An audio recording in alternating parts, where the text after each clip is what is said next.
नमस्कार दोस्तों, concept plus academy के ई लर्निंग प्रोग्राम में आपका स्वागत है। दोस्तों, इस वीडियो में बात करेंगे विद्युत धारा या इलेक्ट्रिक करंट के बारे में। आइए दोस्तों, विद्युत धारा किसे कहते हैं? आवेश प्रवाह की दर को, rate of flow of charge, charge के फ्लो की जो रेट है, आवेश के प्रवाह की दर है, उसको क्या कहते हैं? विद्युत धारा। देखो, प्रवाह, बहना, दर, रेट, मेन जो बात है वो अपने को ये समझ में आनी चाहिए कि आवेश वास्तव में होता क्या है, चार्ज है क्या।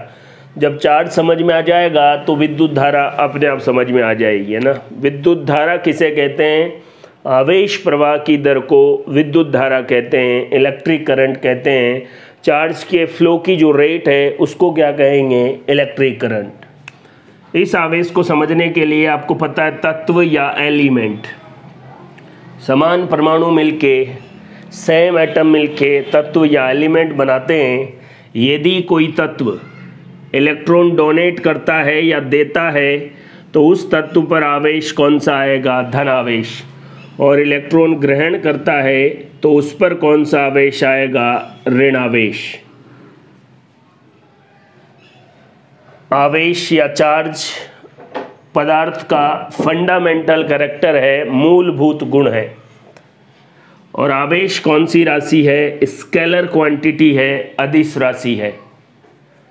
यहाँ पर मैंने आपको एक बात बताई है, जनरल बात, अगर आवेश समान है, प्लस प्लस या माइनस माइनस, तो आपको याद होगा समान आवेशों के बीच क्या होता है? प्रतिकर्षण या रिपल्सन। और अगर आवेश विपरीत है, जैसे प्लस माइनस या माइनस प्लस, तो फिर उनके बीच क्या होगा? आकर्षण। बिल्कुल आप चीज़ों को, और आपके एग्ज़ाम के लेवल के यही क्वेश्चन है। देखो, समान परमाणु मिलके तत्व, कोई तत्व इलेक्ट्रॉन देता है तो धनायन, लेता है तो ऋणायन या ऋणावेश, धनावेश। आवेश पदार्थ का मूलभूत लक्षण है, फंडामेंटल कैरेक्टर है, अदिश राशि है, इसका मान दिशा पर निर्भर नहीं करता है। समान समान हो तो प्रतिकर्षण, अलग अलग हो तो आकर्षण। एक सिंपल बात, आवेशों का अध्ययन क्या कहलाता है? वैद्युतिकी। आवेशों का अध्ययन क्या कहलाएगा? वैद्युतिकी। अगला जो इम्पोर्टेंट क्वेश्चन आपके एग्जाम से रिलेटेड है, यदि कोई आवेश, कोई चार्ज स्थिर अवस्था में है, एक जगह फिक्स है, तो उस आवेश के कारण क्या उत्पन्न होगा? विद्युत क्षेत्र। बहुत ही महत्वपूर्ण बात, अगर कोई आवेश स्थिर अवस्था में है तो उसके द्वारा उत्पन्न होगा विद्युत क्षेत्र। अगर कोई आवेश गतिशील है तो गतिशील आवेश के द्वारा विद्युत क्षेत्र भी उत्पन्न होगा और चुंबकीय क्षेत्र भी उत्पन्न होगा। क्लियर है बात? पहले विद्युत धारा की डेफिनेशन। आपके एग्जाम का स्टैंडर्ड ये है कि आपको ऑप्शन में विद्युत धारा की डेफिनेशन ही पूछ ले। आवेश प्रवाह की दर, आवेश के बारे में, कोई तत्व इलेक्ट्रॉन देता है तो क्या होगा? धनावेश, ग्रहण करता है तो ऋणावेश, समान है तो प्रतिकर्षण, असमान है तो आकर्षण। आवेश कौन सी राशि है? अदिश राशि है। आवेशों का अध्ययन वैद्युतिकी। कोई आवेश स्थिर अवस्था में है तो विद्युत क्षेत्र, और गतिशील अवस्था में है तो विद्युत और चुंबकीय क्षेत्र दोनों उत्पन्न होंगे।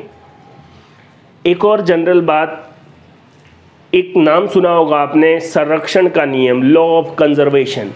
यहाँ अपन आवेशों के संरक्षण की बात कर रहे हैं। तो संरक्षण का नियम क्या कहता है कि आवेश को न तो उत्पन्न किया जा सकता, न नष्ट किया जा सकता, सिर्फ और सिर्फ एक दूसरे से, एक रूप से दूसरे रूप में, या यूँ कह सकते हैं कि एक वस्तु से दूसरी वस्तु में स्थानांतरित किया जा सकता है। कांच की छड़ को आप रेशम के साथ रगड़ेंगे, रगड़ने की वजह से दोनों पर आवेश आ जाएगा। तो कांच की छड़ पर धनावेश आया, तो आप क्या समझे इस बात से?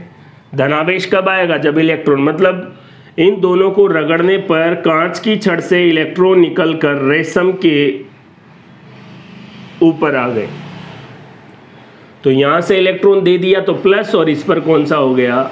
माइनस। एबोनाइट की छड़ को फर से रगड़ने पर इस पर माइनस आ रहा है, मतलब रगड़ने पर यहां से इलेक्ट्रॉन ट्रांसफर होके इस पर आ गए, जिस पर आ गए उस पर प्लस, और इस पर क्या हो गया? जिस पर इलेक्ट्रॉन आ गए उस पर माइनस, और उस पर क्या हो गया प्लस, इलेक्ट्रॉन का देना प्लस और इलेक्ट्रॉन का ग्रहण करना, तो कौन सा आवेश आ जाएगा, ऋण आवेश। ये दोनों ही एग्जाम्पल आपको याद रखने, और ये दोनों ही ये बताते हैं कि आवेश सिर्फ और सिर्फ इलेक्ट्रॉन के स्थानांतरण की वजह से उत्पन्न हुआ है। आवेश का जो मात्रक है वो कूलाम है। आपके एग्जाम में ऐसे आवेश का मात्रक है, 4 ऑप्शन दे दिया, निम्न में से कौन अदिश राशि नहीं है या है, तो ये सारी बातें आपको अच्छे से याद रखनी है। आवेश का मात्रक या इकाई क्या है, कूलाम, जिसको कैपिटल C से प्रदर्शित करते हैं। कूलाम वैज्ञानिक का नाम है जिन्होंने 2 आवेशों के या आवेशों के मध्य लगने वाले बल के बारे में बताया कूलाम के नियम के द्वारा। आवेश क्वांटीकृत राशि है। क्वांटीकृत का मतलब है कि जो भी आवेश होगा वो इलेक्ट्रॉन के आवेश का पूर्ण गुणज होगा।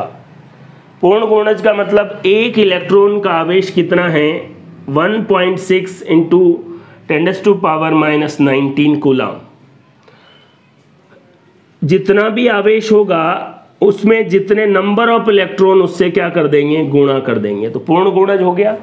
एक इलेक्ट्रॉन का जितना भी आवेश है, मतलब आवेश 2 इलेक्ट्रॉन चले गए तो उसका 2 गुना, 3 इलेक्ट्रॉन चले गए तो 3 गुना। Q = Ne। Q आवेश है, इसका मात्रक coulomb, N number of electron, electron की संख्या, और E जो है वो क्या है, इलेक्ट्रॉन पर आवेश, और इलेक्ट्रॉन पर आवेश ऋणावेश होता है। मान आपको हमेशा याद रखना है -1.6 × 10⁻⁻19 कूलाम। इस तरीके से आपको चीज़ों को बिल्कुल क्लियरली देखना है।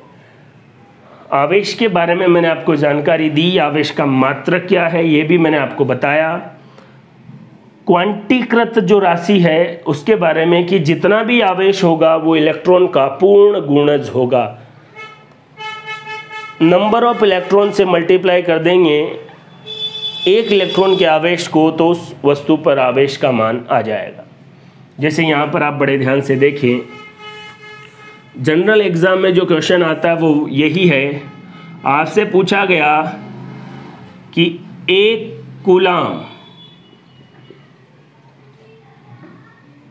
कूलाम आवेश में इलेक्ट्रॉन की संख्या ज्ञात करो। तो एक कूलाम आवेश में इलेक्ट्रॉन की संख्या ज्ञात करनी है, इसको सॉल्व करना है। आपको पता है आवेश के क्वांटीकृत नियम से फॉर्मूला ये हम जानते हैं, Q बराबर क्या है, आवेश, और आवेश हमको कितना दे रखा है, 1 कूलाम। N क्या है, इलेक्ट्रॉन की संख्या, इलेक्ट्रॉन की संख्या हमको ज्ञात करनी है, और E क्या है, इलेक्ट्रॉन का आवेश जो कितना होता है आपको पता ही है, कूलाम। अगर N का मान यहाँ से निकालना है तो क्या हो जाएगा, Q/E। Q कितना है, 1, और इलेक्ट्रॉन का मान ये रहा, ये यहाँ से ऊपर चला जाएगा 1.6, और ये 10⁻⁻ का प्लस हो जाएगा। यहाँ पर इस पॉइंट को हटाएंगे तो यहाँ 0 आ सकता है, और अगर 2 से आप काटो तो 5 और 8 कितना हो गया, 10⁻19। इसको आप सॉल्व करेंगे, 0.6 बार में 48, फिर 2 बचे, उसके बाद 2 बार में 16, फिर 4 बचे, और 8 पंजे 40 × 10⁻19। इसी संख्या को अगर इस पॉइंट को यहाँ लाना है तो इसको 10 से गुणा करेंगे तो 1 10 यहाँ से ले लेंगे, और मान कितना आ जाएगा, 1 कूलाम आवेश में इलेक्ट्रॉन की संख्या 6.25 × 10⁻18। आगे मात्रक नहीं आएगा क्योंकि ये इलेक्ट्रॉन की संख्या है। तो इस फॉर्मूले से अब आपसे सीधी बात यह है कि 1 इलेक्ट्रॉन पर आवेश का मान याद रख लो, और 1 कूलाम में कितने इलेक्ट्रॉन है ये याद रख लो। आपसे एग्जाम में पूछा 3 कूलाम, तो 3 की कैलकुलेट करने की ज़रूरत नहीं, इसको सीधा 3 से गुणा कर दो। तो 1 कूलाम आवेश में कितने नंबर ऑफ इलेक्ट्रॉन होते हैं ये आपको पता होना चाहिए। 2 बातें, एक तो आपको पता होना चाहिए इलेक्ट्रॉन पर आवेश माइनस में 1.6 इंटू 10⁻⁻19 कूलाम, और एक कूलाम में नंबर ऑफ इलेक्ट्रॉन मैंने आपको अभी बताए थे 6.25 इंटू 10⁻18। ये आपको याद रखना है। आवेश का मात्रक क्या याद रखना है आपको? कूलाम। और आवेश कौन सी राशि है? अदिश राशि है। ये बेसिक बातें आपको याद रखनी है। आवेश के बाद अब अपन विद्युत धारा पढ़ेंगे तो आपको बिल्कुल अच्छे से समझ में आएगी। आवेश को न तो उत्पन्न किया जा सकता न नष्ट किया जा सकता, सिर्फ और सिर्फ स्थानांतरण, इलेक्ट्रॉन के स्थानांतरण की वजह से ही क्या होगा? आवेश जनरेट होगा। कांच की छड़ और रेशम के साथ दोनों को रगड़ा, ये वाला एबोनाइट की छड़ और फर के साथ ये वाला। आवेश का जो मात्रक है कूलाम, उसके बारे में मैं आपको थोड़ा सा बता देता हूँ। कूलाम वैज्ञानिक का नाम है और इन्होंने एक नियम दिया था। ज़्यादा डीप में आपको सोचने की ज़रूरत नहीं है, फिर भी थोड़ा आपको आना चाहिए। यहाँ पर आपके पास एक आवेश है Q1, इधर आपके पास एक आवेश है Q2। कूलाम के नियम में आवेश क्या होने चाहिए? स्थिर होने चाहिए। इन दोनों के बीच की दूरी है r। कूलाम ने क्या कहा कि इन दोनों आवेशों के मध्य लगने वाला बल इन दोनों आवेशों के गुणनफल के समानुपाती और इनके बीच की दूरी के वर्ग के व्युत्क्रमानुपाती होता है। और ऐसे करके एक फॉर्मूला आ गया, और समानुपाती को हटाने के लिए के एक नियतांक आ गया, और ये है कूलाम के नियम के अनुसार दो आवेशों के मध्य बल का मान। तो आपको ज़्यादा डीप में कूलाम का नियम याद रखने की ज़रूरत नहीं है। आपको इतना याद रखना है कि कूलाम का नियम जो बल के बारे में बताता है और दोनों आवेशों के मान के गुणनफल के समानुपाती होता है और बीच की दूरी के वर्ग के व्युत्क्रमानुपाती होता है। और समानुपाती की जगह क्या आ जाएगा? के, और के एक नियतांक है, एक कांस्टेंट है, और इस के की वैल्यू 9 इंटू 10⁻⁹ मात्रक अपन कैलकुलेट कर सकते हैं। इस तरीके से आपको हल्का सा कूलाम के नियम के बारे में भी आइडिया होना चाहिए। क्लियर है दोस्तों बात? आवेश के बारे में, आवेश से जनरल बातें या आप याद रखें, ठीक नहीं रखें तो भी चलेगा, क्योंकि टॉपिक का नाम विद्युत धारा है और कूलाम के नियम से ज़्यादा डीप में आपसे बातें नहीं होगी।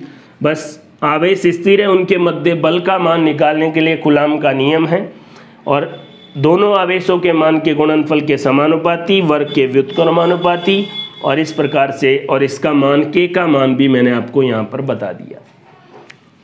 तो आवेश कूलाम के नियम के बारे में जनरल जानकारी। फिर भी अगर आपको कूलाम का नियम समझना है अच्छे से तो यूट्यूब चैनल पर फिजिक्स का एक वीडियो है विद्युत क्षेत्र के नाम से, उसमें पूरा का पूरा कूलाम का नियम है। आप वहाँ पर अच्छे से कूलाम का नियम पढ़ सकते हैं।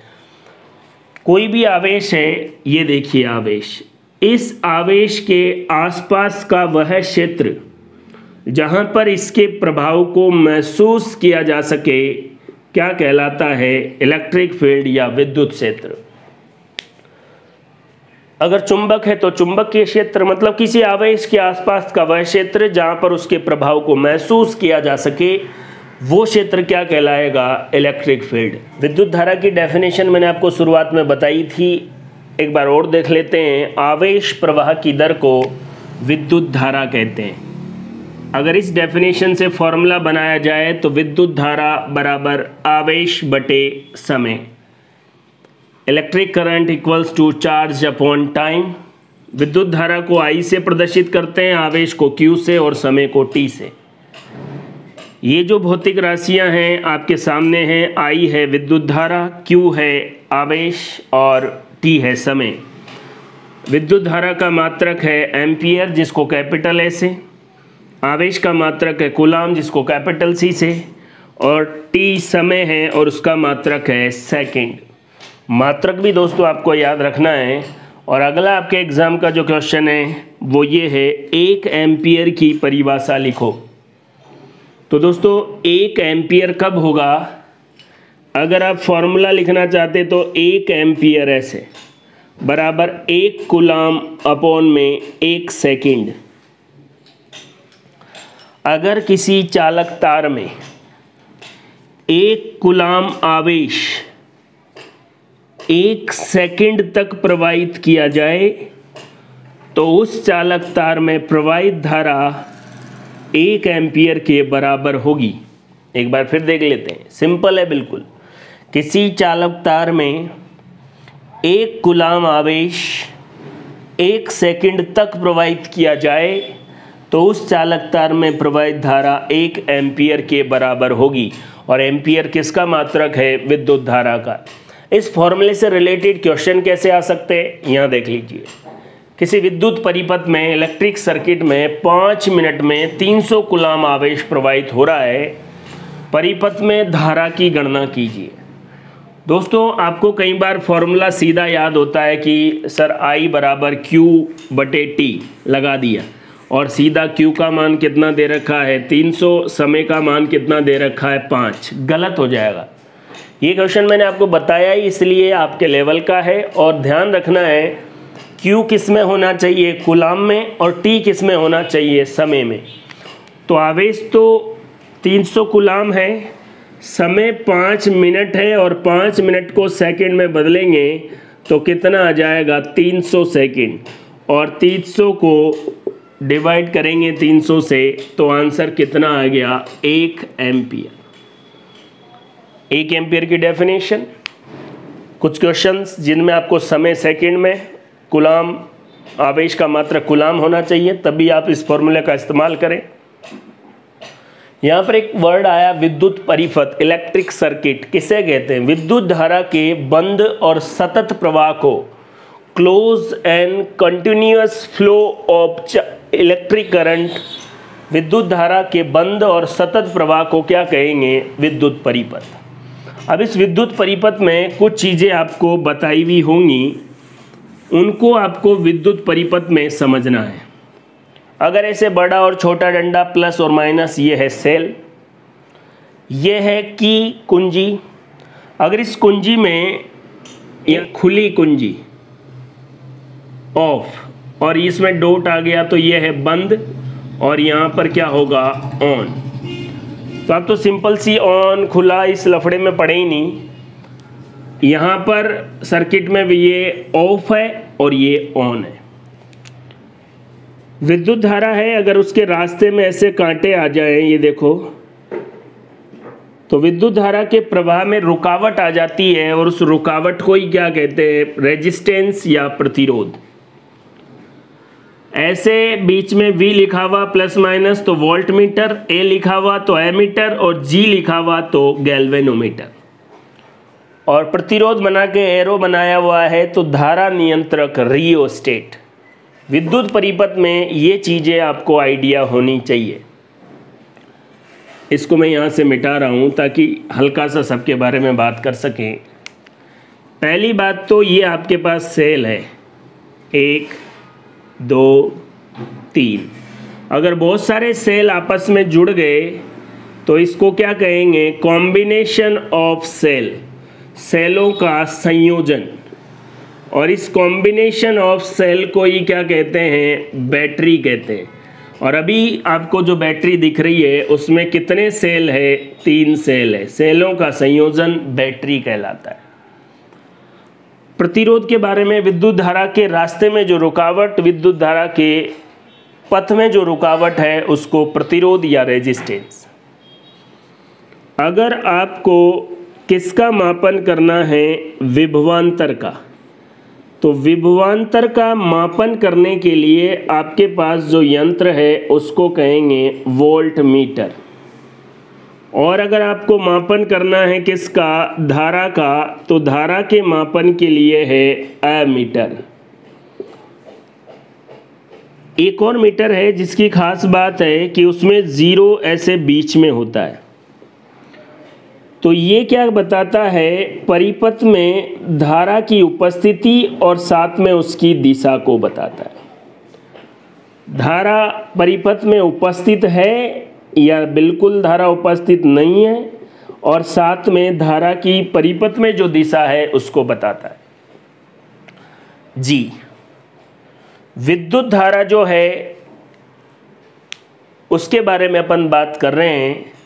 सेलों का संयोजन बैटरी है, विभवांतर का मापन वोल्टमीटर, धारा का मापन एमीटर, धारा की दिशा या धारा की परिपथ में उपस्थिति को अगर आपको डिनोट करना है गैल्वेनोमीटर, और इसमें जीरो जो होता है वो बीच में होता है। इसके अलावा आपके एग्ज़ाम में जो बातें पूछी जाती है वो मैं आपको बता देता हूँ। विद्युत धारा के बारे में एक लाइन आप सुन लें, मैं कहीं भी नहीं लिखवा रहा। विद्युत धारा का मान या विद्युत धारा जो है उसकी दिशा बदलती रहती है, लेकिन विद्युत धारा सदिश नियमों का पालन नहीं करती है। इसीलिए ये कौन सी राशि है? अदिश राशि है। सदिश किसे कहते हैं? जो जिसका मान दिशा पर निर्भर करें और सदिश नियमों का पालन करें। विद्युत धारा का मान दिशा के अकॉर्डिंग निर्भर तो करता है, लेकिन सदिश नियमों का पालन नहीं करती। इसलिए विद्युत धारा कौन सी राशि है? अदिश राशि है। आपको तो एक नाम सुना होगा बॉस, बस। तो यहाँ वैसे वो याद रखें, वोस। एक ही बात याद रखनी है, ये जो वोल्ट मीटर है ये किस क्रम में लगा रहता है? समांतर क्रम में। तो अपने आप एग्ज़ाम में आपसे पूछा गया कि एमीटर कौन सी, तो एमीटर कौन सी क्रम में लगा रहेगा? श्रेणी क्रम में। गैल्वेनोमीटर भी श्रेणी क्रम में ही लगा रहता है। वोल्ट मीटर समांतर क्रम में। वो समांतर क्या होता है, श्रेणी क्या होता है, वो भी अपन बात करेंगे। तो विद्युत परिपथ में क्या क्या चीज़ें होंगी वो आपके सामने हैं। धारा नियंत्रक को रियोस्टेट, जो परिपथ में धारा को कंट्रोल करता है। गैल्वेनोमीटर धारा की दिशा को बताता है, और किसी परिपथ में आंशिक भी धारा है तो उसको संसूचित करता है। धारा का मापन एमीटर, जो श्रेणी क्रम में, और वोल्ट मीटर समांतर क्रम में, जो विभवांतर पोटेंशियल डिफरेंस का मापन करता है। विद्युत परिपथ की डेफिनेशन देख ही ली, और विद्युत धारा से रिलेटेड क्वेश्चन कैसे आएंगे उस बारे में भी अपन ने बात कर ली है। एग्जाम के पर्पज से दोस्तों, विभवांतर का मापन वोल्ट मीटर, और ये किस क्रम में लगा रहता है? समांतर क्रम में लगा रहता है। गैल्वेनोमीटर ऐसा मीटर है जिसमें जीरो बीच में होगा, और ये परिपथ में धारा की दिशा अगर बदल रही है तो उसको भी बताएगा। धारा के प्रवाह में उत्पन्न रुकावट क्या कहलाएगी? प्रतिरोध कहलाएगी। यहाँ देख लीजिए, ये रुकावट मैं आपको बता देता हूँ। अगर आपकी गति में रुकावट है तो उसको कहेंगे घर्षण। अगर द्रव के प्रवाह में रुकावट है उसको क्या कहते हैं? शांता, विस्कोसिटी। और अगर धारा के प्रवाह में रुकावट है तो उसको क्या कहते हैं? रेजिस्टेंस या प्रतिरोध, जिसको कैपिटल आर से डिनोट करते हैं।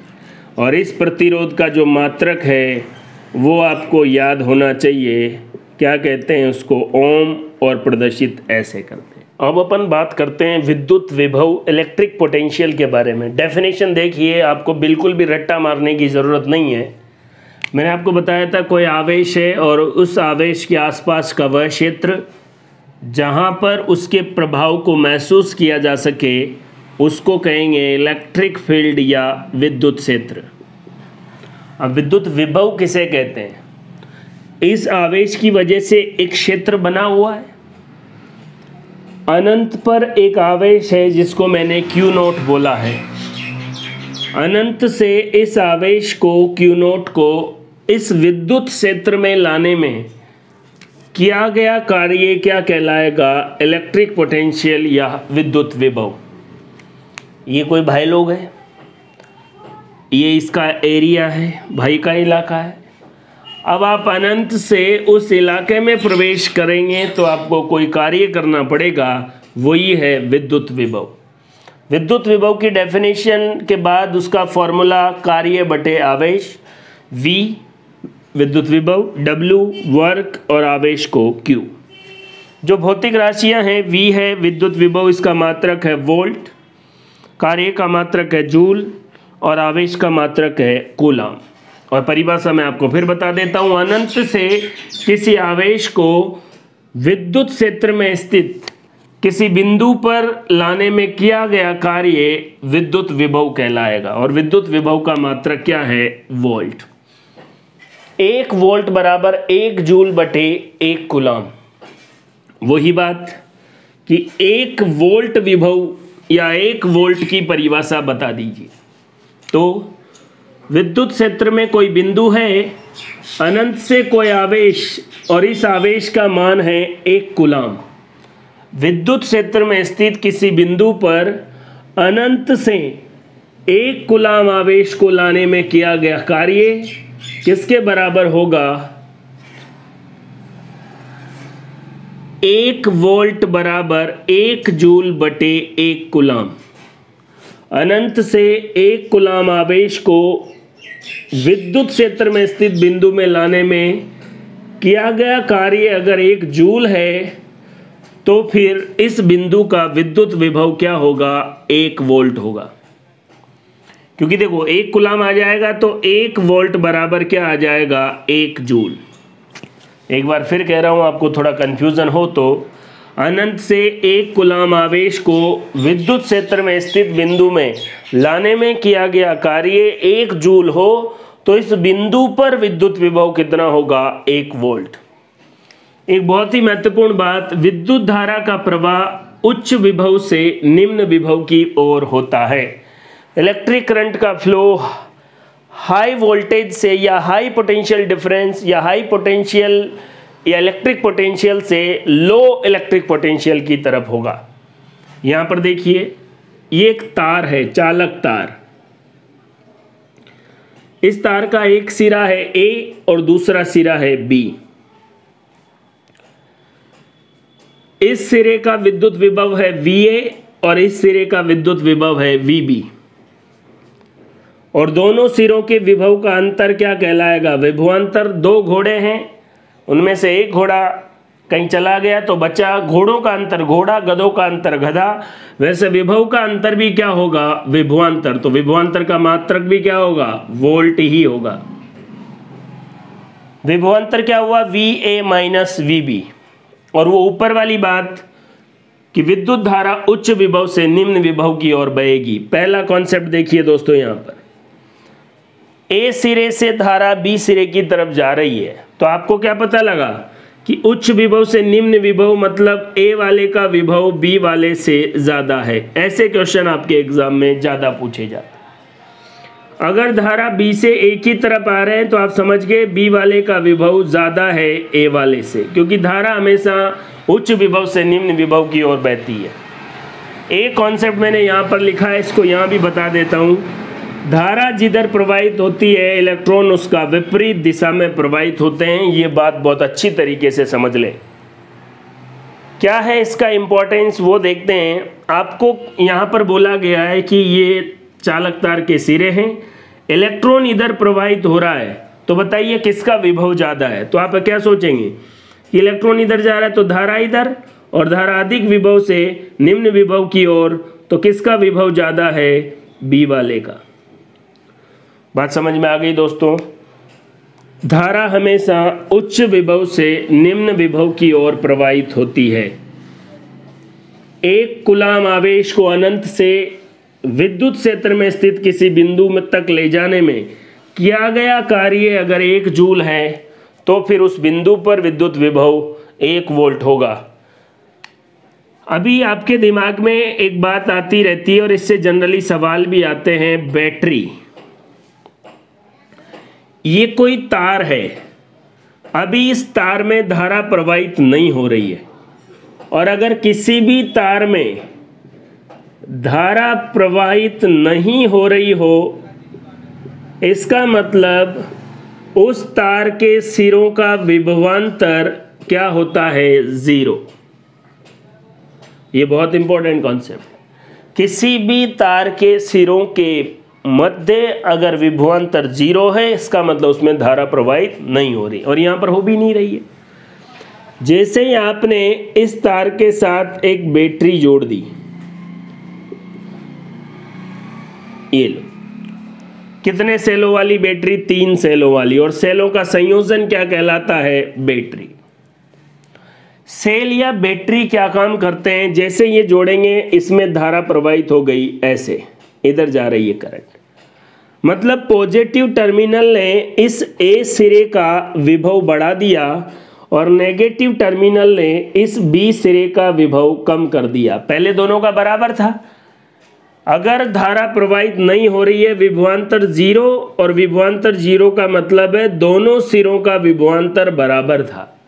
और जैसे ही तार के सिरों पर बैटरी जोड़ दी, पॉजिटिव वाले ने जिस सिरे से जुड़ा उसका विभव बढ़ा दिया और नेगेटिव वाले ने जिस सिरे से जुड़ा उसका विभव घटा दिया।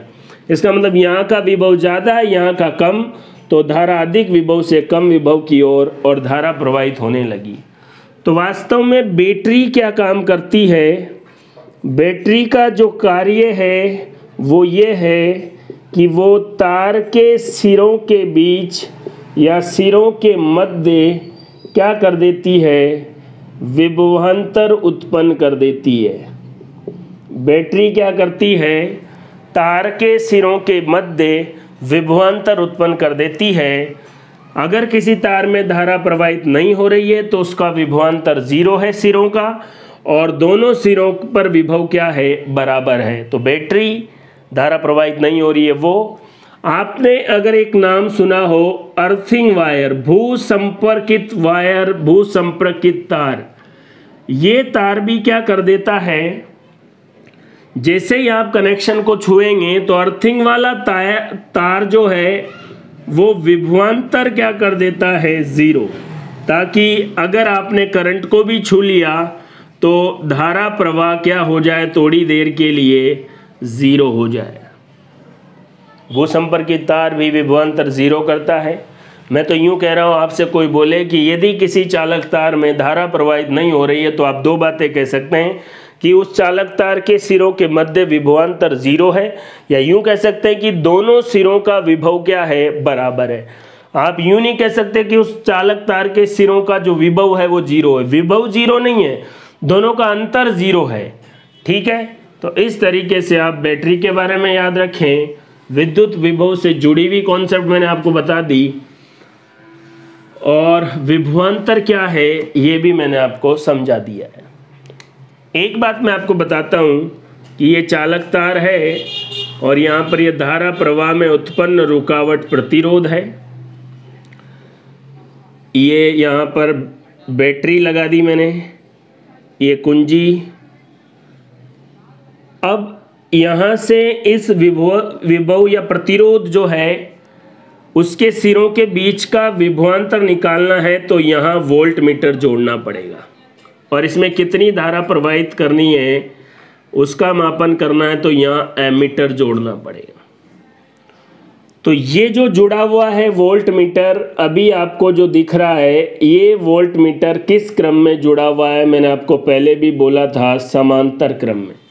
और एमीटर किस क्रम में जुड़ा हुआ है? श्रेणी क्रम में। एमीटर किसका मापन करता है? धारा का मापन करता है।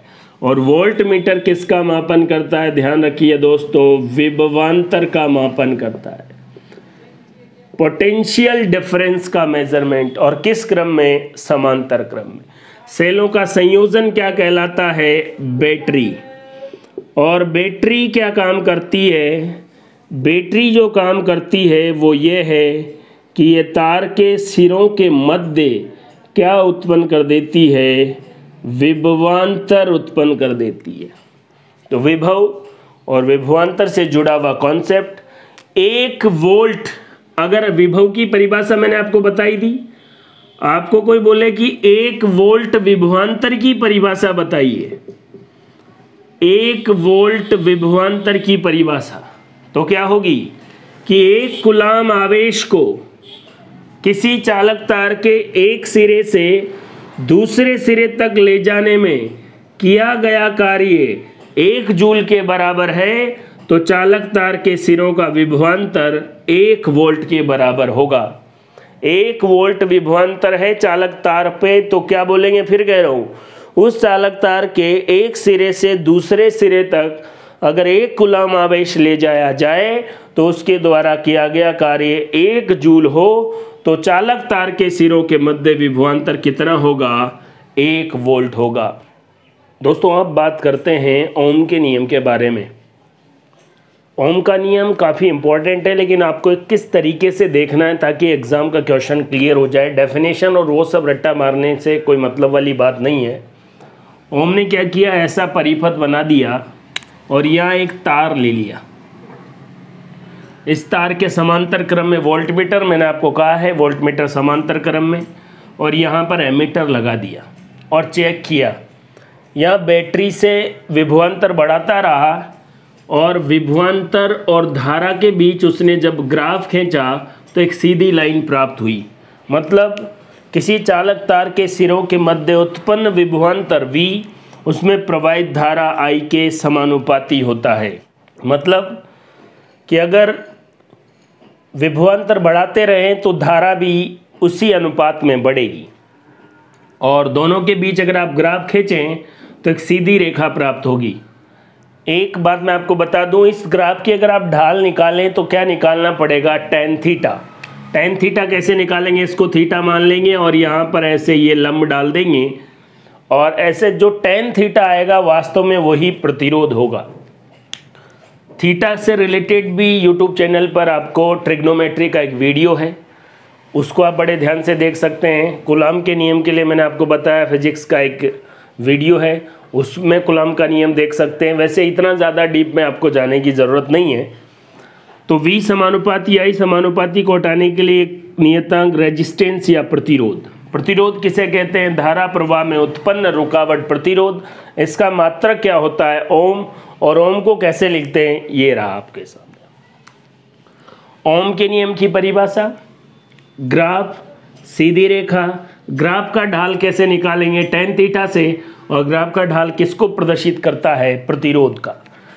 V और I के मध्य यदि ग्राफ खींचा जाए एक सीधी रेखा प्राप्त होता है। इस ग्राफ की ढाल किसको प्रदर्शित करती है? प्रतिरोध को। और धारा प्रवाह में उत्पन्न रुकावट क्या है? प्रतिरोध। इस प्रतिरोध को प्रभावित करने वाले कारकों के बारे में देखते हैं। पहला कारक है तार की लंबाई। प्रतिरोध तार की लंबाई के समानुपाती होता है। समझ रहे हैं आप? एग्जाम में इससे ही रिलेटेड क्वेश्चन आता है। जितनी भी ज़्यादा बार जनरल साइंस में अगर क्वेश्चन आया तो यहीं से ज़्यादा पूछा जाता है। लंबाई का मतलब है कि सपोज करो ये L लंबाई का तार है, दूसरा तार इससे ज़्यादा लंबाई का है, सपोज करें 2L, तार ही दूसरा है। इसका मतलब अगर इसका प्रतिरोध R और इसका प्रतिरोध R, तो हम क्या बोल रहे हैं? लंबाई के समानुपाती, तो इसका प्रतिरोध उससे ज़्यादा होगा। प्रतिरोध लंबाई के प्रतिरोध लंबाई के समानुपाती होता है। ठीक है। दूसरा है अनुप्रस्थ काट क्षेत्रफल A। अनुप्रस्थ काट क्षेत्रफल का मतलब है, ये देखिए जैसे ये तार है तो ये इसका ये क्रॉस सेक्शन एरिया है, और ये दूसरा तार है, इसका मतलब मोटा और पतला तार। अनुप्रस्थ काट क्षेत्र ज़्यादा तो प्रतिरोध क्या होगा? कम। मतलब मोटे तार में प्रतिरोध कम और पतले तार में प्रतिरोध ज़्यादा होगा। लंबाई के समानुपाती, अनुप्रस्थ काट के व्युत्क्रमानुपाती। पदार्थ की प्रकृति पर भी निर्भर करता है, और प्रकृति को कैसे बात करेंगे वो भी मैं आपको बता देता हूँ। यहाँ देखिए, देखो प्रतिरोध लंबाई के समानुपाती, अनुप्रस्थ काट के व्युत्क्रमानुपाती, दोनों को एक साथ लिखेंगे L/A। समानुपाती के चिन्ह को हटाने के लिए रो आ जाएगा, और ये रो है रेजिस्टिविटी, प्रतिरोधकता। क्या है ये? प्रतिरोधकता। इस प्रतिरोध, देखो प्रतिरोध का मात्रक ओम है, इस प्रतिरोधकता का मात्रक है ओम इंटू मीटर। और किसी भी पदार्थ के लिए रेजिस्टिविटी या प्रतिरोधकता फिक्स होती है, इसका मतलब पदार्थ की प्रकृति पर भी क्या निर्भर करेगा? प्रतिरोध। उसके बाद तापमान पर भी प्रतिरोध निर्भर करेगा। प्रतिरोधकता का मात्रक ओम इंटू मीटर।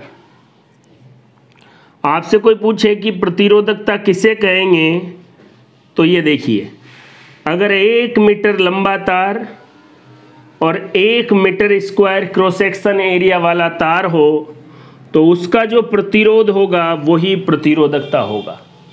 1 मीटर लंबा और 1 metre square cross section area वाले तार का जो प्रतिरोध है वही क्या होगा, प्रतिरोधकता कहलाएगा। और मात्रक क्या होगा, ओम इंटू मीटर।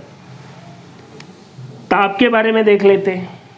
प्रतिरोध और ताप में क्या संबंध है। अगर धातु है, ज़्यादातर धातुएं सुचालक होती है, धातुओं में ताप बढ़ाने पर प्रतिरोध बढ़ता है और उपधातु या सेमीकंडक्टर में ताप बढ़ाने पर प्रतिरोध घटता है। और उपधातुएं आपको पता है अर्धचालक होती है और अर्धचालक सामान्य ताप पर क्या होते हैं, कुचालक, लेकिन अगर उनको ताप प्रदान किया जाए तो वो सुचालक की भांति व्यवहार करते हैं। प्रतिरोध को प्रभावित करने वाले कारक 4 हो गए। लंबाई, क्रॉस सेक्शन एरिया, पदार्थ की प्रकृति, और पदार्थ की प्रकृति फिक्स है रो प्रतिरोधकता और उसका मात्रक है ओम इंटू मीटर। और धातुओं का प्रतिरोध ताप बढ़ाने पर बढ़ता है, उपधातुओं और अधातुओं का घटता है। आपसे एक क्वेश्चन मैं पूछ रहा हूं। एक तार है, L लंबाई के तार को खींचकर 2L कर दिया जाए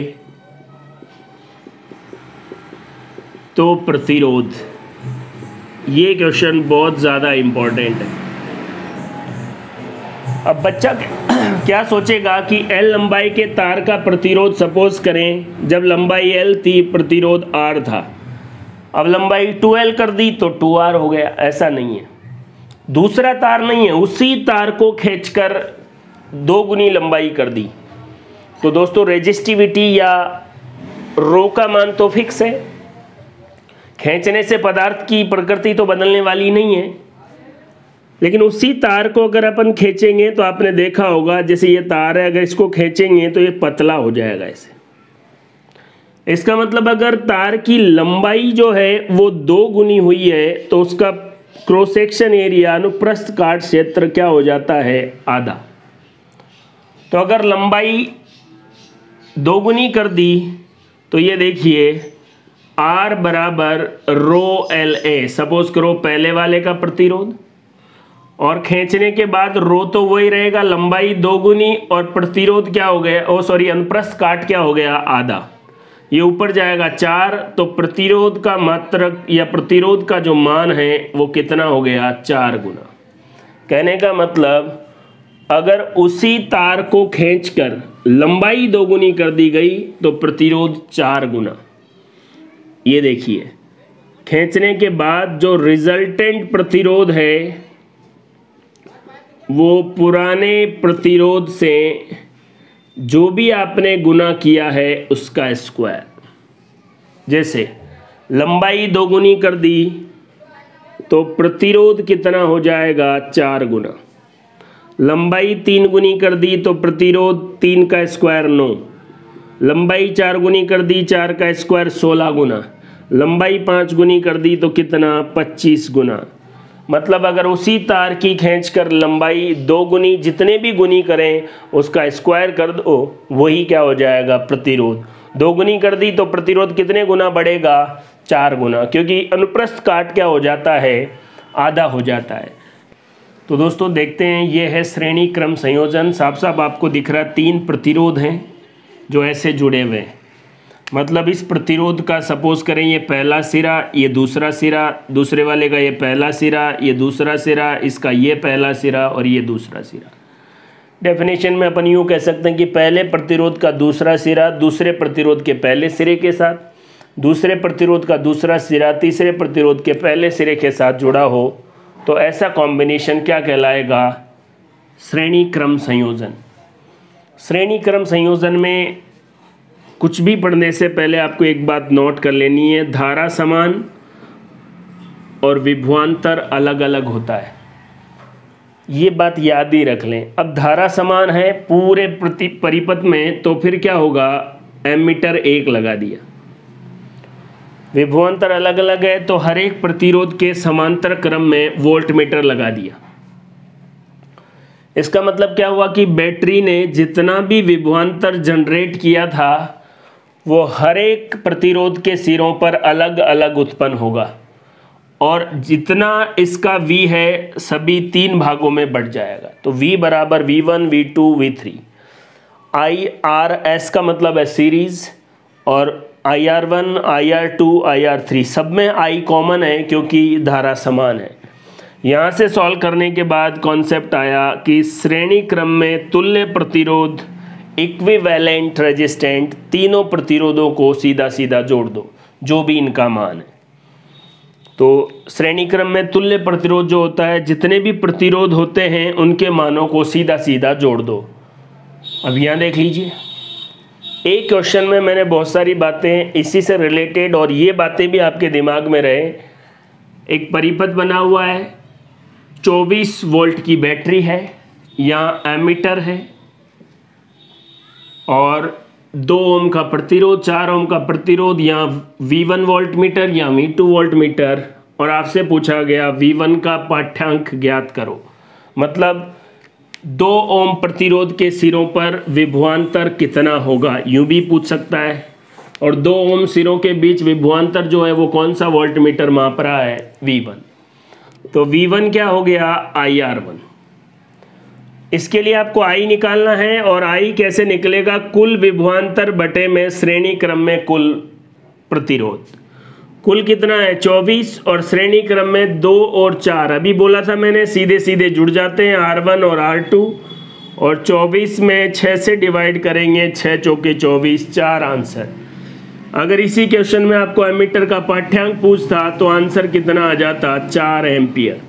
जब I का मान 4 आ गया, R1 कितना है 2, तो आंसर कितना हो गया, 8 वोल्ट। V1 का आंसर 8 वोल्ट हो गया। अगर यही V2 की बात करता तो V कितना, I कितना है और R2, I कितना है 4, R2 कितना है 16, और देखो 16 और 8 कितने हो जाते हैं 24, इसका मतलब इक्वली डिवाइड हो गए। क्लियर है दोस्तों। तो इस तरीके से आप श्रेणी क्रम से जुड़े कॉन्सेप्ट को ध्यान में रखें। पहला कॉन्सेप्ट, श्रेणी क्रम में जितने भी तार जुड़े उनका प्रतिरोध सिंपल जुड़ता है। अगर बैटरी का जितना भी विभव है उसमें डिवाइड कर दो तो एमीटर का मान आ जाएगा, और एमीटर का जो पाठ्यांक आएगा उसको किसी भी प्रतिरोध से तो उसके सिरों पर विभवांतर उत्पन्न जो भी हो रहा है उसका मान आ जाएगा। एक तरीका ये भी है कि देखो 24 वोल्ट टोटल बैटरी का था, टोटल में जितने भी प्रतिरोध है टोटल कितने 6, तो आंसर कितना हो गया, 1 की वैल्यू कितनी आ गई 4। तो अनुपात कितना है 2 और 4 के अनुपात में, 1 की वैल्यू 4 है तो 2 की 8 और 4 की कितनी हो जाएगी 16। वैसे भी सीधा क्वेश्चन सॉल्व हो सकता है। इसी तरह अगर अपन दूसरा सवाल देखें कि ये क्वेश्चन बहुत बार जनरल साइंस में आता है और बच्चा समझ नहीं पाता, बिल्कुल आसान है। अगर श्रेणी क्रम में जुड़े सभी प्रतिरोध समान हैं, जैसे अभी तो अपन ने 2, 4, 6 ऐसे अलग अलग लिए हैं, मान लो कोई आपसे ये पूछे कि श्रेणी क्रम में बहुत सारे प्रतिरोध जुड़े हैं और सबका मान समान है, जैसे सबका मान 3, 3, 3, 3, 3 ऐसे, तो उस समय क्या है, तुल्य प्रतिरोध, बस उन प्रतिरोधों की गिनती कर लो और एक प्रतिरोध के मान से गुणा कर दो। जैसे सपोज करो 3 ओम के 10 प्रतिरोध श्रेणी क्रम में जुड़े हुए हैं, तो एक प्रतिरोध का मान 3, टोटल कितने प्रतिरोध जुड़े हैं, तो सीधा मान कितना आ गया 30 ओम। फिर आपको लग रहा होगा ये बिल्कुल आसान बात है सर, ये क्या पढ़ा रहे हो, तो हमको भी पता है। लेकिन ऐसा ही क्वेश्चन जब ऐसे आता है तो बच्चा कंफ्यूज रहता है कि यार कैसे सॉल्व करें। देखो श्रेणी क्रम में 50 प्रतिरोध जुड़े हुए हैं, समान प्रतिरोध है। इस परिपथ में तुल्य प्रतिरोध कितना है 250, मतलब तुल्य प्रतिरोध RS, प्रतिरोधों की संख्या N और एक प्रतिरोध का मान R। तो देखो तुल्य प्रतिरोध कितना है 250, श्रेणी क्रम में कितने प्रतिरोध 50, n का मान 50, तो r का मान कितना होगा, तो 250 में 50 का भाग देंगे तो एक प्रतिरोध 5 ओम का होगा। बस सिंपल बात वही है, लेकिन इसको घुमा के पूछता है तो आप परेशान नहीं हो। ये था श्रेणी क्रम, और श्रेणी क्रम में तुल्य प्रतिरोध। श्रेणी क्रम में धारा समान और विभवांतर अलग अलग होता है, कैसे उसको कैलकुलेट कर सकते हैं ये मैंने आपको क्लियरली बताया है।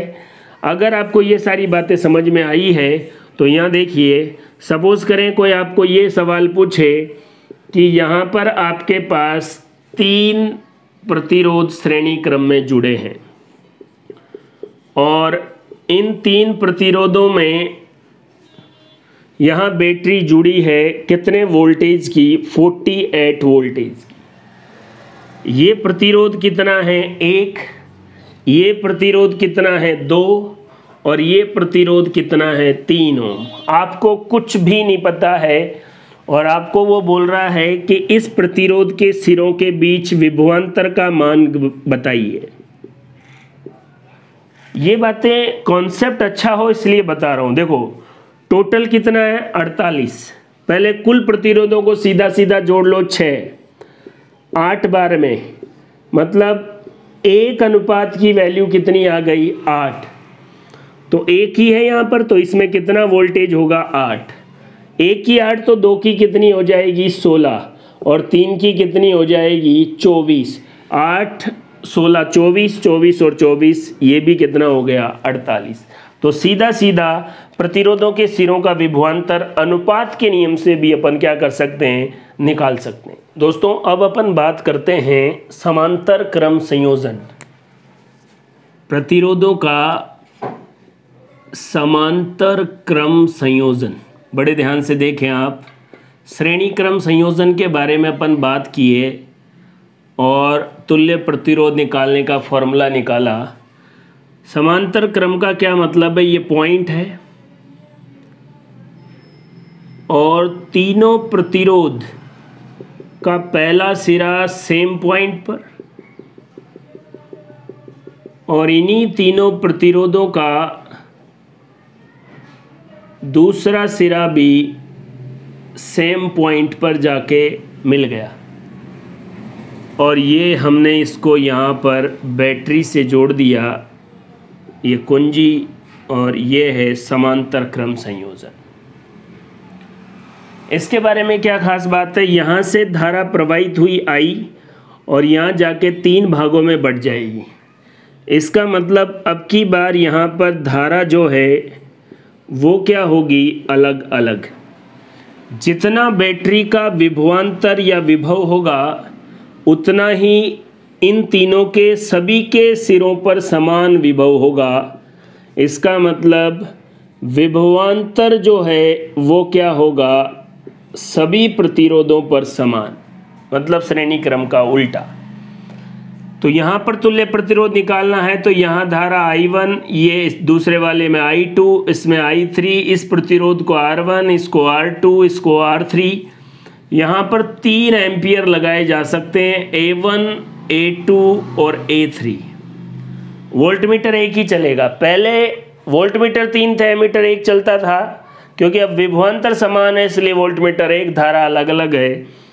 तो पूरी जो धारा थी वो 3 भागों में बट गई, ये आपको डायग्राम में दिख भी रहा है। आपको पता है V बराबर IR होता है, तो I बराबर V/R लिख सकते हैं। तो यहाँ पर I का मान V टोटल और पैरेलल या समांतर क्रम में तुल्य प्रतिरोध, V सेम है यहाँ R1, V सेम है R2 और V सेम है R3। ये कॉमन है इसलिए कट जाएगा और 1/RP तुल्य प्रतिरोध, तीनों प्रतिरोधों को इस तरीके से जोड़ना पड़ेगा और आपके पास समांतर क्रम में तुल्य प्रतिरोध आ जाएगा। पहली जो गलती इस तरीके के क्वेश्चंस में होती है वो ये है, जैसे आपको बोला गया कि इस परिपथ में A और B के बीच तुल्य प्रतिरोध निकालो, तो आपको 1/RP निकालना है, 1/2, 1/3, 1/6। तीनों का एलसीएम ले लेना है। एलसीएम हमने ले लिया सपोज दैट 12, तो यहाँ पर कितना 6, यहाँ पर कितना आ गया 4 3 12, और यहाँ पर कितना हो गया 2। अगर अपन यहाँ पर 4 ओम कर दें और यहाँ पर भी 4, तो यहाँ कितना आ जाएगा 3। ये क्यों किया हूँ? क्योंकि 11/12 आ गया। तो बच्चा 11/12 को आंसर समझ लेता है। याद रखें दोस्तों, 1/RP की वैल्यू है 11/12। तुल्य प्रतिरोध RP है, ये उल्टा होगा और आंसर कितना आएगा 12/11 ओम। इसीलिए मैंने ये बताया समांतर क्रम संयोजन। और देखो एक खास बात क्या है, अगर यही बात श्रेणी क्रम में होती 2 4 6 और 6 12 ओम धारा में रुकावट आ जाती, लेकिन समांतर क्रम में होने की वजह से बहुत कम, जो सभी प्रतिरोध थे सबसे छोटा 2, उस 2 से भी कम क्या आया प्रतिरोध आया। बात समझ रहे हैं? समांतर क्रम में ही घरों में घरेलू परिपथ में तारों को या उपकरणों को जोड़ा जाता है, क्योंकि समांतर क्रम में तुल्य प्रतिरोध बहुत कम होता है। जैसे अपन ने श्रेणी क्रम में बात की थी, वैसे ही एक कॉन्सेप्ट यहाँ पर भी है। 20 समान प्रतिरोध समांतर क्रम में जुड़े हैं, तुल्य प्रतिरोध 2 ओम है, प्रत्येक प्रतिरोध का मान ज्ञात करें। तो समांतर क्रम में जितने भी प्रतिरोध होंगे उसको देखो, सपोज करो आप एक बार मान के ही देख लो, ये देखो ये R और ये R और ये R सभी समान है। अगर इनका RP निकालना होता तो 1/R 1/R 1/R, एलसीएम कितना हो जाता R और 1 1 1 हो जाता। 1/RP कितना हो जाता 3/R और RP कितना हो जाता R/3। 3 क्या है? कितनी संख्या है? R क्या है? वो प्रतिरोध। तो ये देखिए यहाँ पर कितनी संख्या, उसको n लिख दिया, और तुल्य प्रतिरोध RP और एक प्रतिरोध मतलब समान जो प्रतिरोध बार बार आ रहा है वो, तो तुल्य प्रतिरोध 2 है, R ज्ञात करना है, संख्या कितनी है 20, तो 20 को 2 से मल्टीप्लाई कर दिए तो उस प्रतिरोध का मान कितना ओम हो गया 40 ओम। इस तरीके के क्वेश्चन भी श्रेणी क्रम और समांतर क्रम दोनों संयोजन अपन ने अच्छी तरीके से बात कर ली है। इनसे जुड़े हुए क्वेश्चंस भी अगर कैसे भी आ जाए, देखो तुल्य प्रतिरोध निकालना आना चाहिए। घरों में कौन सा परिपथ बढ़िया है? समांतर क्रम, क्योंकि उसमें तुल्य प्रतिरोध कम होता है तो धारा के रास्ते में रुकावट नहीं आएगी। रुकावट नहीं आएगी तो बहुत अच्छी बात है। श्रेणी क्रम और समांतर क्रम से जुड़े हुए कॉन्सेप्ट्स हैं, दोनों में कंपैरिजन अपन बात करें, इसमें धारा समान और पोटेंशियल डिफरेंस विभवांतर अलग अलग, इसमें पोटेंशियल डिफरेंस या विभवांतर समान और धारा अलग अलग। तुल्य प्रतिरोध इक्विवेलेंट रेजिस्टेंस, इसका सीधा उनको जोड़ दो जितने भी रेजिस्टेंस या प्रतिरोध है, और इसमें इस फॉर्मूले के अकॉर्डिंग अगर एक ही टाइप का प्रतिरोध बार बार आ रहा है तो सीधा संख्या से गुणा कर दो, तुल्य प्रतिरोध आ जाएगा। और एक ही टाइप का प्रतिरोध आ रहा है तो उसमें जितनी संख्या उसका भाग दे दो, तुल्य प्रतिरोध आ जाएगा। एक क्वेश्चन दोनों में मैंने आपको बताया है, वैसे आपको इन फॉर्मूलों से ही सॉल्व करना है, लेकिन सिंपल जो एग्ज़ाम है उसमें क्या होगा कि अगर श्रेणी क्रम में तुल्य प्रतिरोध आपको निकालना है तो जो तुल्य प्रतिरोध आएगा वो सबसे बड़े प्रतिरोध 6 से तो बड़ा ही होगा। कई बार ऐसे कि जोड़ के बताइए तुल्य प्रतिरोध क्या होगा, तो कुछ करने की ज़रूरत नहीं है। देखो 2 4 5 6 से कम है तो आंसर क्या होगा 12, और वैसे सिंपली भी 6 और 4 10 और 2 12। बात समझ रहे हैं? समांतर क्रम में तुल्य प्रतिरोध जो आएगा वो सबसे छोटा प्रतिरोध है उससे कम आना चाहिए। सपोज करें आपको फॉर्मूला कुछ कैलकुलेट करना ही नहीं है, यही क्वेश्चन और यही ऑप्शन आ गए, तो ये देखिए आपने देखा कि जो रिजल्ट आएगा समांतर क्रम में वो 2 से कम आएगा। ये सभी संख्याएं 2 से ज़्यादा है, इसलिए ये नहीं हो सकती 1.09। और सॉल्व भी करेंगे तो ये देखिए 1 बटे ये और ये 12 एलसीएम ले लेंगे, 6 3 और 2 11/12। ये 1/RP की वैल्यू है, RP की वैल्यू 12/11। सॉल्व करने के बाद ये आ जाएगी। तो मतलब आप बिल्कुल अवेयर रहें कि किसी भी तरीके से ऑप्शन से ही बात बन रही है, फिर आपकी नहीं सर यहाँ ऑप्शन कुछ और आ गया तो फॉर्मूला भी तो बताया है। लेकिन कई बार ऐसे सीधा आपको कुछ सोचने की ज़रूरत नहीं, इतना पता होना चाहिए कि समांतर क्रम में तुल्य प्रतिरोध जो होगा सबसे छोटे प्रतिरोध से भी कम होगा और श्रेणी क्रम में सबसे बड़े वाले से ज़्यादा होगा। इसलिए घरेलू जो परिपथ है उनमें समांतर क्रम में ही चीज़ें लगाई जाती है। इसके पीछे रीज़न ये है कि देखो, एक तो जो भी उपकरण है आपको पता है ऊष्मा जो है वो प्रतिरोध के भी समानुपाती होती है। तो अगर प्रतिरोध ज़्यादा होगा तो फालतू में ही हीट जनरेट होगी और उससे एनर्जी का लॉस होगा। इसलिए घरों में समांतर क्रम में ही लगाया जाता है। और दूसरा ये भी है कि जैसे मान लो बाई चांस एक भी उपकरण में खराबी आ गई तो आगे धारा प्रवाहित नहीं हो पाएगी, लेकिन समांतर क्रम में ये वाला उपकरण खराब भी हो गया तो भी बाकी अच्छी तरीके से काम करेंगे। तो घरेलू परिपथ में समांतर क्रम संयोजन का ही इस्तेमाल किया जाता है। बहुत बार मैं बोल चुका हूँ, सीधे एग्जाम में सवाल भी इससे आ चुके हैं, इसलिए बार बार ये बातें मैं आपको बोल रहा हूँ। दोनों में कंपेयर करके भी आपको बता दिया है, इसको बड़े ध्यान से देखें। घरेलू विद्युत परिपथ में लाइव वायर का कलर रेड होता है, आजकल उसकी जगह ब्राउन भी इस्तेमाल होता है। न्यूट्रल वायर में ब्लैक इस्तेमाल होता है, कई बार ब्लू भी।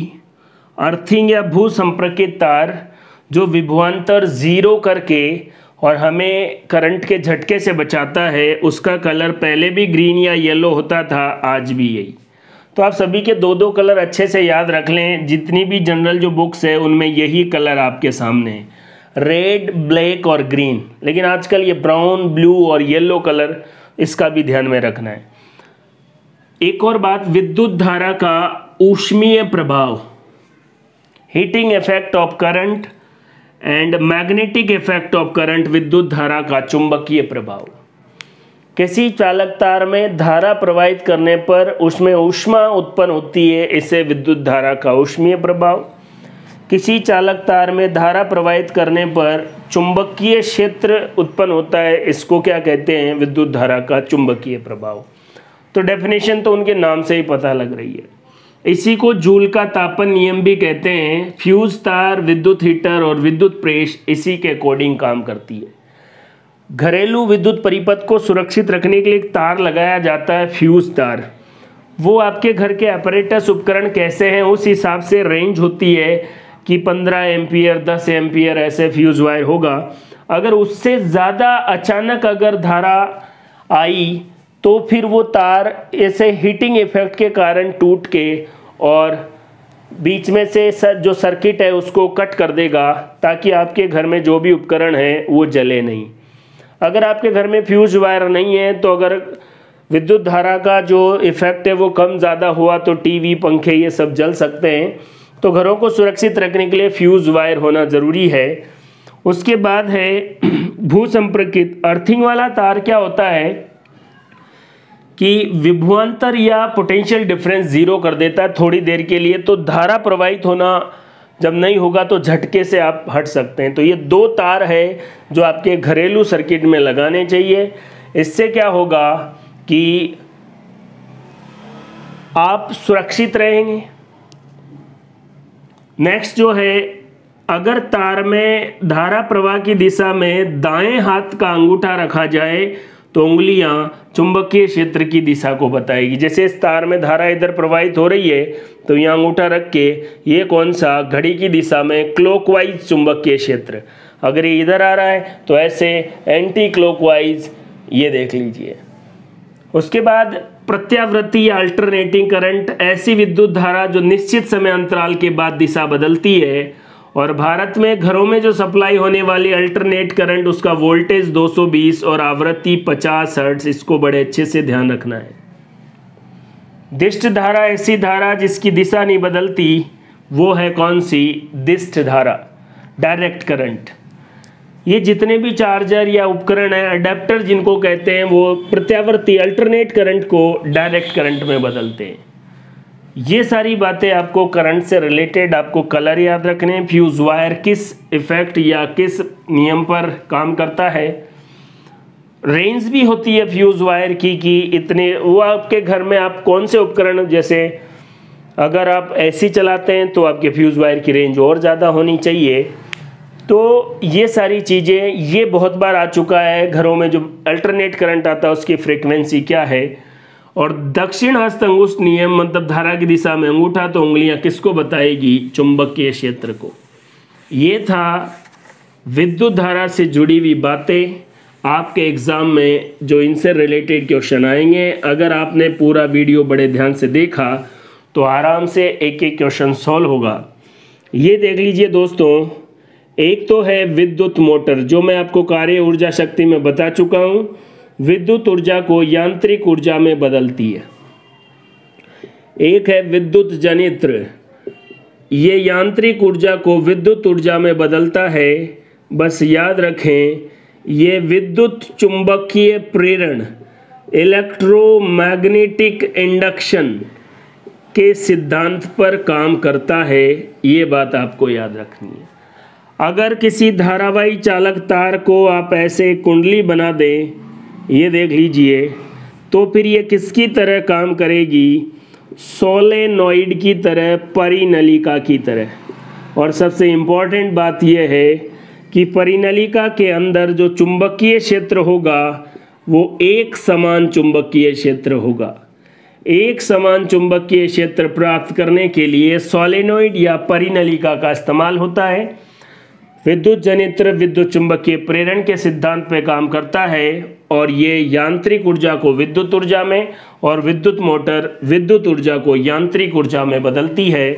विद्युत ऊर्जा और विद्युत शक्ति से संबंधित चीज़ें कार्य ऊर्जा शक्ति में पढ़ चुके हैं, इसलिए इस पूरे विद्युत धारा वाले वीडियो को अच्छे से आप देखें। फिर आप किसी भी बुक के क्वेश्चन सॉल्व करें, आप बड़े आराम से क्वेश्चन सॉल्व करेंगे। कार्य ऊर्जा शक्ति और दूसरा टॉपिक विद्युत धारा कंप्लीट हो गया है दोस्तों। आप अपनी तैयारी अच्छे से रखें और बड़े शानदार तरीके से और बिल्कुल ध्यान से वीडियो को देखें, समझें। Thank you.